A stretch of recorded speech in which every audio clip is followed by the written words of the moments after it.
हाय दोस्तों, कैसे हैं आप सभी। मैं डॉक्टर अनिल फिर से अपने YouTube चैनल पर आप सभी का स्वागत कर रहा हूं और आशा कर रहा हूं सभी ठीक है, मस्त एंजॉय कर रहे हैं। मैं आ चुका हूं अंतिम प्रहार के 12 क्वेश्चन के ऊपर। जी हां, मानो न मानो 12वें क्वेश्चन पर अपन आ गए हैं। 14 आउट ऑफ 12 पे के चल रहे हैं अपन। जल्दी लास्ट 2 क्वेश्चन भी होंगे और ये सीरीज कंप्लीट हो जाएंगी। फिर से वही रिक्वेस्ट मैं बार बार कर रहा हूँ कि पहले डिटेल वीडियो देखना, उसके बाद यहाँ आना तो काफ़ी ज़्यादा अच्छे से समझ में आएगा। और मतलब एग्जाम में मतलब बहुत मज़ा आने वाला है। जब आप फर्स्ट पेपर ही राइट करोगे तो आपकी बाहें खिल जाएगी, एकदम चेहरे से मुस्कान निकलेगी कि पेपर देख के कि अरे ये सब पढ़ा हुआ है। लेकिन कब होगा? जब डिटेल वीडियो आपने देखी होगी और उसके बाद अंतिम प्रहार पे आए होंगे। यकीन मानिए बहुत हेल्प होगी। अंतिम प्रहार से बहुत ज़्यादा क्वेश्चन हिट होते हैं, बहुत अच्छे परसेंटेज में क्वेश्चन हिट होते हैं। लेकिन फिर भी मेरा दिल यही कहता है कि एक बार डिटेल वीडियो देख कर आए और फिर हम अंतिम प्रहार पे आ जाते हैं। ठीक है, अंतिम प्रहार का 12 क्वेश्चन क्या कह रहा है? स्ट्रेटेजी इवोल्यूशन के बारे में पूछ रहा है कि स्ट्रेटेजी इवोल्यूशन की एक तो प्रोसेस बता दो। सिंपल से पूछ रहा है कि स्ट्रेटेजी इवोल्यूशन करते हो आप, होती क्या है?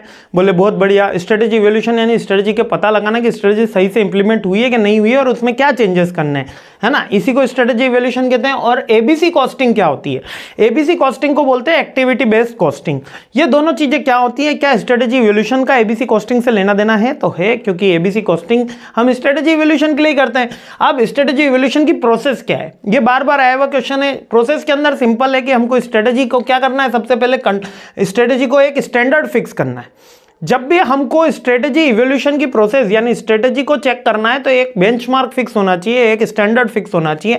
उसके बाद हम उस एक्चुअल परफॉर्मेंस को मेजर करते हैं कि जो हमारी स्ट्रेटेजी इंप्लीमेंट करने के बाद जो परफॉर्मेंस आई उसको चेक करते हैं। फिर उसको स्टैंडर्ड के साथ मैच करेंगे।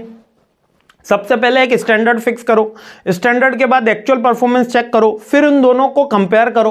कंपेयर करने के बाद हम क्या लेंगे? करेक्टिव एक्शन लेंगे। करेक्टिव एक्शन लेने के बाद हम मॉनिटरिंग फीडबैक का काम करेंगे। यही हो गया हमारा स्ट्रेटेजिक इवोल्यूशन। बहुत सिंपल सी बात है। सबसे पहले स्टैंडर्ड फिक्स करा, स्टैंडर्ड फिक्स करने के बाद हमने क्या करा? एक्चुअल परफॉर्मेंस चेक करी, फिर दोनों में कंपैरिजन करा, अगर कोई चेंजेस है तो करेक्टिव एक्शन लिया और उसके बाद मॉनिटरिंग एंड फीडबैक का काम किया। अब कंट्रोल कैसे कैसे कर सकते हैं हम? अगर स्ट्रेटजी में कहीं पॉइंट आ रहा है करेक्टिव एक्शन मुझे लेने, तो कैसे कैसे कर सकते हैं?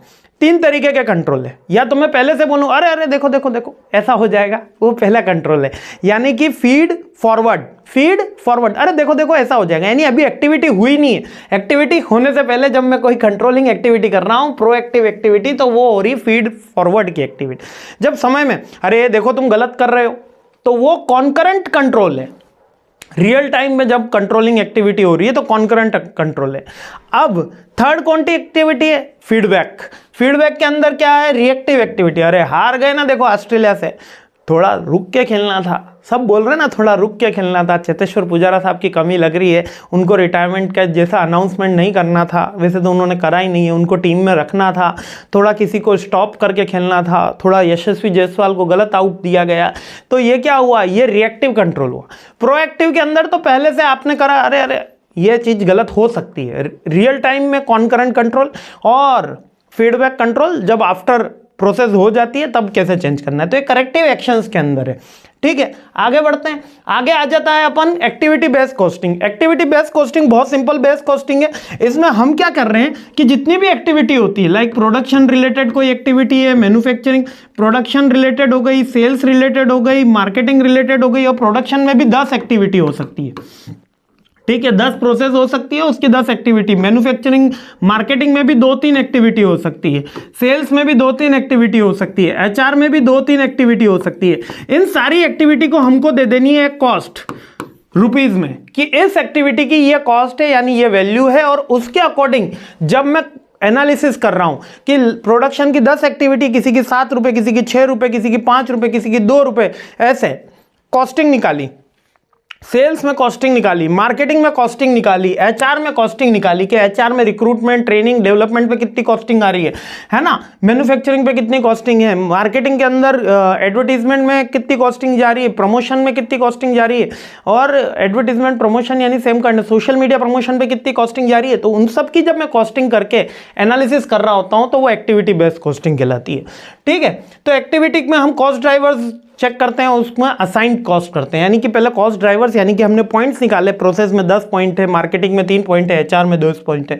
इससे हमको एक्यूरेट कॉस्ट मिल जाती है कि ये प्रोजेक्ट की इतनी कॉस्ट आ रही है, और इससे हम आइडेंटिफाई कर पाते हैं कि कौन सी एक्टिविटीज में हमारी मैक्सिमम कॉस्ट लग रही है, कौन सी एक्टिविटीज में हमारी कम कॉस्ट लग रही है। जैसे कि आपके मोबाइल का खर्चा आपने निकाला, आपने शॉपिंग का खर्चा निकाला, आपने फूड का खर्चा निकाला, आपने सिनेमा का खर्चा निकाला, आपने पेट्रोल का खर्चा निकाला, आपने टैक्स का खर्चा निकाला, तो ये सारी कॉस्ट आपने असाइन करी, और उसके बाद आपको पता चलेगा सबसे ज्यादा कॉस्ट कहां जा रही है, अरे भैया टैक्स में, पर बोलने का नहीं है। तो ये क्या है, अपने स्टेप्स है, समझ में आ रहे हो।